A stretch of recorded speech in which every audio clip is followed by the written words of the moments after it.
Never run out of battery again with the INIU portable charger, the slimmest 10,000 milliamp hour power bank that keeps your devices charged on the go. Stay powered up wherever you go. Click the link in the video description to shop now on Amazon. Why are clueless labor wrecking a state school system that actually works? It's the rest of public sector that's broken. In keeping with the double standards of two-tier cares, erratic premiership, the Labour Party this week has presented two very different faces to the public. On one hand, there was the showcase of practical moderation, embodied in the sensible plan for welfare reform set out by the Work and Pensions Secretary Liz Kendall, probably the most centrist minister in the cabinet. Critics complained with some justification that her measures did not go far enough, given the scale of Britain's dependency culture, but at least she is moving in the right direction. But the same cannot be said of Labour's Education Secretary Bridget Phillipson, who showed the other far more sinister face of the party in all its addiction to left-wing ideology and expanded bureaucracy. Kendall wants to build a benefits system that will help to get the country working again.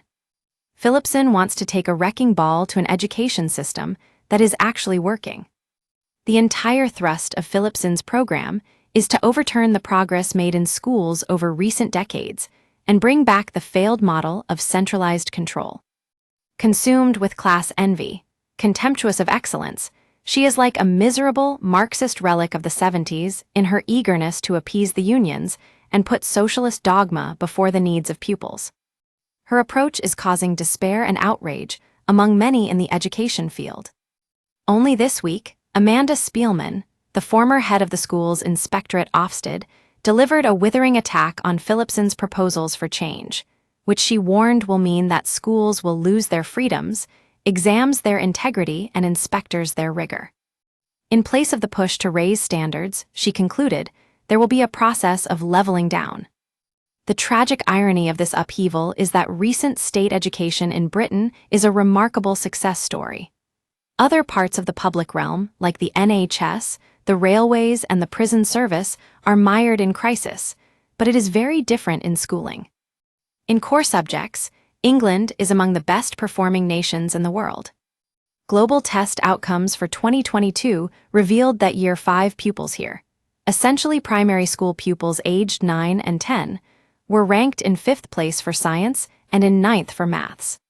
Part of the explanation for that advance lies in the structural changes begun by Tony Blair's government and continued with enthusiasm by the Tories, particularly during the coalition, when Michael Gove was Education Secretary, with Dominic Cummings as his advisor. The maverick pair swept through the establishment like a tornado, challenging vested interests and exposing the emptiness of conventional progressive views.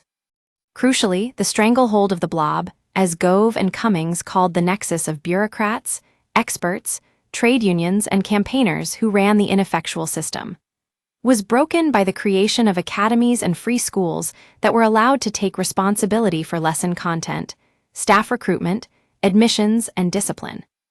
A virtuous cycle began to develop in our schools, where real accountability for results and standards obliterated the climate of low expectations.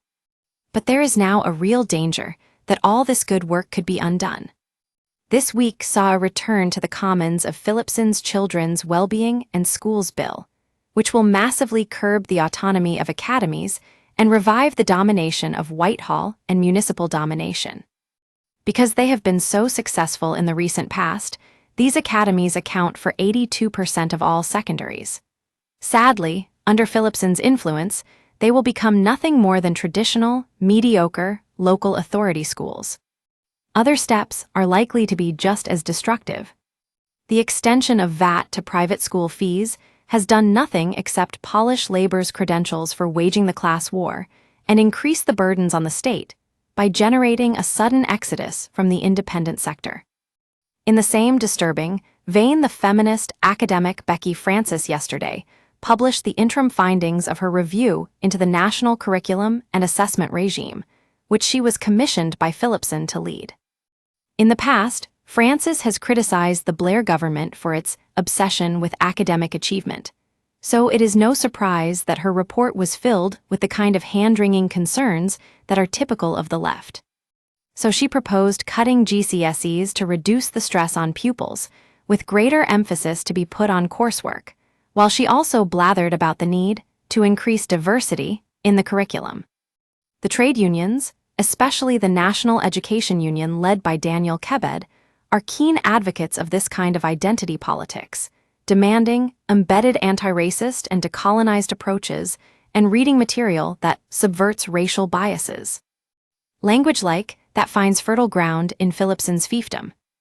Like many left-wingers, she sees the education system as a vehicle for social engineering. Her values are reflected in the fact that she has met trade union officials 33 times, but has had just one meeting with the Independent Schools Council. Her lack of balance and her mission to centralize led Catherine Burblesing, the head of Britain's most successful free school, to write an open letter to her that asked, "Which is better for our children, school leaders who make the decisions for our schools or you in central government?"